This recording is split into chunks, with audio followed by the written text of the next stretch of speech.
Welcome back to the Ed Show. I'm Jake Hero of the Young Turks, in for Ed Schultz. Now for the battleground story tonight. President Obama has signed a lot of legislation recently, but the major problems in this country remain unresolved. The unemployment rate has been near 10% all year, but the guys on Wall Street who caused the recession just keep getting richer. They're set to take home record profits again this year. And it's not going to get any better if the Republicans have anything to say about it.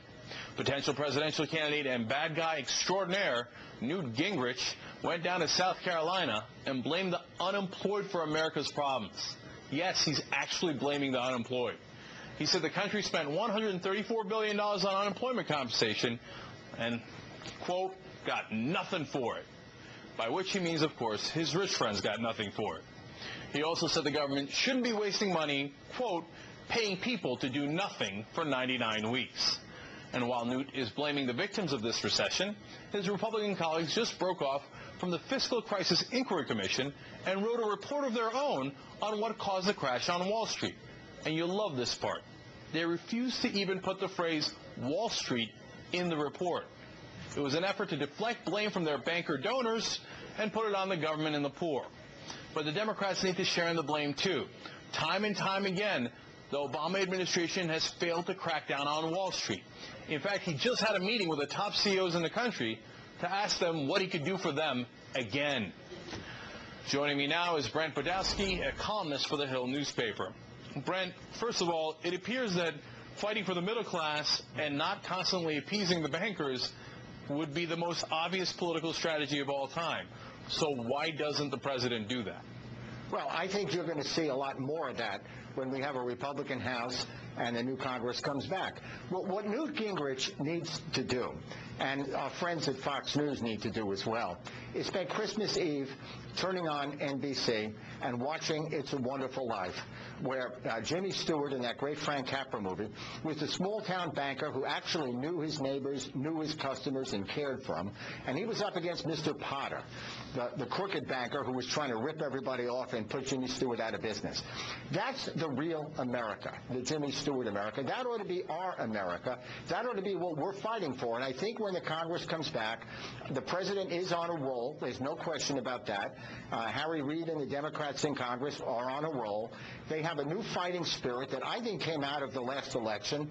And what we need to do is to reclaim Christmas, reclaim Jesus. Jesus said, Cheng, that you should sell your possession and give the proceeds to the poor. Jesus said that the poor are blessed and we should feed the hungry and clothe the needy. I don't need any right-wingers from Fox telling us, or Newt Gingrich, that Christianity means letting people suffer for 99 weeks or more on unemployment. Newt Gingrich, let's buy him a copy of the New Testament and the Sermon on the Mount when we celebrate Christmas. That's my Christmas present to Newt. If Democrats make that case, we win. All right, well, that's a curious thing, Brent, because, first of all, I think they got their fighting spirit a little bit, not fighting the Republicans, but fighting the president when he caved into the Republicans on the tax cut deal. That's where I sensed a little uprising in the House on the Democratic side. But let's talk about why the Republicans never pay that political price. I mean, here's Newt Gingrich blaming the poor, the powerless, the middle class, the people who lost their jobs. Shouldn't the Democrats be able to punish the Republicans for these points that, as you rightly point out, Americans would be outraged by? And how come they can't, it seems, for a long time? Well, I think what I hope the president does when they come back is take a look at Ronald Reagan's old playbook. Reagan could play partisan politics and Reagan could cut the deal at the same time. But Reagan had convictions, and Reagan went to the country with those convictions. I'd like to see the president say that it is a great moral issue for America that anybody is jobless at all for 99 weeks. I'd like to see Democrats say, like Frank Capra said, that we should care for our neighbors, that we're not a country of Mr. Potters, of people that pay themselves huge amounts of money and rip off the average American. I'd like to see Democrats talk about the Sermon on the Mount, about helping the poor, feeding the hungry, clothing the needy, as Jesus said, as we celebrate on Christmas Eve, as we're going to see on NBC with It's a Wonderful Life again. We should paint a portrait of America that Americans relate to and go to the country aggressively and boldly and say, no one in America should be jobless for 99 weeks and then left out in the cold.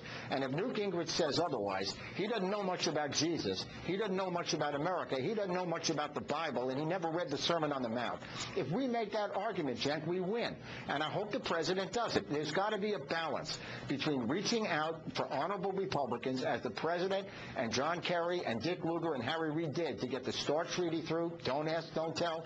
It was a really good week. The 9/11 Heroes Bill. These were victories we won, but we have to fight and we have to talk to the people in ways they relate to. All right. Well, it sounds like you're asking the Democrats to be Democrats. That seems to be a tall order. But good luck with that, Brent, and thank you for joining us. We appreciate it. Thank you.